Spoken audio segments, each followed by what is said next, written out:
ലോകം ആരാധിക്കുന്ന മഹാത്മാഗാന്ധിയെ അപമാനിച്ചവരെ കോൺഗ്രസ് പ്രവർത്തകരായി അംഗീകരിക്കാനാവില്ലെന്നും വടക്കാഞ്ചേരി ബ്ലോക്ക് കമ്മിറ്റി ഓഫീസിൽ ഗാന്ധി സ്മൃതി ദിനത്തിൽ ഗാന്ധി ചിത്രം വലിച്ചെറിഞ്ഞവരെ കണ്ടെത്തി ഇവർക്കെതിരെ പാർട്ടി കർശന നടപടി സ്വീകരിക്കണമെന്നും നിയമ നടപടി സ്വീകരിക്കണമെന്നും ദീർഘകാലം വടക്കാഞ്ചേരി മണ്ഡലം കോൺഗ്രസ് പ്രസിഡന്റായിരുന്ന ശ്രീ AS ഹംസ പറഞ്ഞു. പോലീസിൽ പരാതി നൽകിയതായും അദ്ദേഹം കൂട്ടിച്ചേർത്തു. ചില കുൽസിത കുബുദ്ധികളുടെ ആസൂത്രിത ശ്രമമാണ് ഇതിന് പിന്നിലെന്നും അദ്ദേഹം ചൂണ്ടിക്കാട്ടി. ശ്രീ AS ഹംസയുടെ വാക്കുകളിലേക്ക്.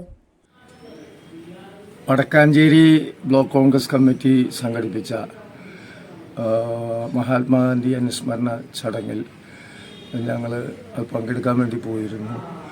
അത് പങ്കെടുക്കാൻ വൈകിപ്പിക്കുന്ന ഒരു സമയത്ത് ഞങ്ങൾ ഒരു മഹാത്മാഗാന്ധിയോടൊപ്പം നിന്നുള്ളൊരു ഫോട്ടോ എടുത്ത് തിരിച്ചു പോരുകയാണ് ഉണ്ടായത്. ഞങ്ങൾ പോകുന്നതിന് ശേഷം ഞങ്ങളെ ബോധപൂർവം കോൺഗ്രസിൽ നിന്ന് പുറത്താക്കുന്നതിനും ഞങ്ങൾക്കെതിരെ നടപടിയെടുപ്പിക്കുന്നതിനും വേണ്ടി മഹാത്മാഗാന്ധിയുടെ ഫോട്ടോ താഴത്ത് വലിച്ചെറിയുകയും അതുപോലെ തന്നെ ഓഫീസ് അലങ്കോലമാക്കി കസേരകളൊക്കെ ഒടിച്ചിട്ട് വാൾപോസ്റ്റൊക്കെ വലിച്ചെറിഞ്ഞ് ഒരു നാടകം കളിക്കുകയും ചെയ്ത് അതിന് നേതൃത്വം കൊടുത്ത ബ്ലോക്ക് കോൺഗ്രസ് കമ്മിറ്റിയുടെ അതിന് നേതൃത്വം കൊടുത്ത അവിടെ ഉണ്ടായിരുന്ന ആളുകൾക്കെതിരെ പാർട്ടി കർശനമായ നടപടിയെടുക്കണമെന്ന് ഒരു മണ്ഡലം കോൺഗ്രസ് കമ്മിറ്റിയുടെ ദീർഘനാളത്തെ പ്രസിഡന്റ് ആയിരുന്ന ഞാൻ ആവശ്യപ്പെടുകയാണ്.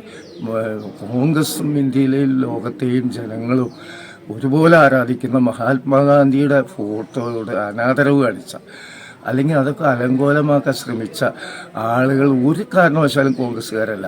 അവരൊന്നും കോൺഗ്രസ് പ്രസ്ഥാനത്തിൽ വെച്ചുകൊണ്ട് മുന്നോട്ട് പോകാൻ കഴിയില്ല.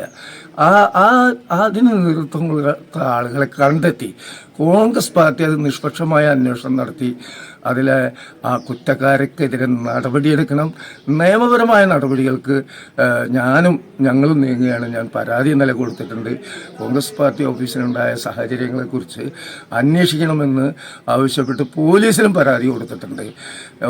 ഒരു ജനങ്ങളെ മുഴുവൻ തെറ്റിദ്ധരിപ്പിച്ചൊരു നാടകം കളിച്ച് കോൺഗ്രസ് പാർട്ടിക്ക് അവമതിപ്പുണ്ടാക്കിയ അതിന് നേതൃത്വം കൊടുത്ത ആളുകളുടെ പേരിൽ നടപടി എടുക്കണം എന്ന് തന്നെയാണ് എന്നെ സംബന്ധിച്ചിടത്തോളം ആവശ്യം.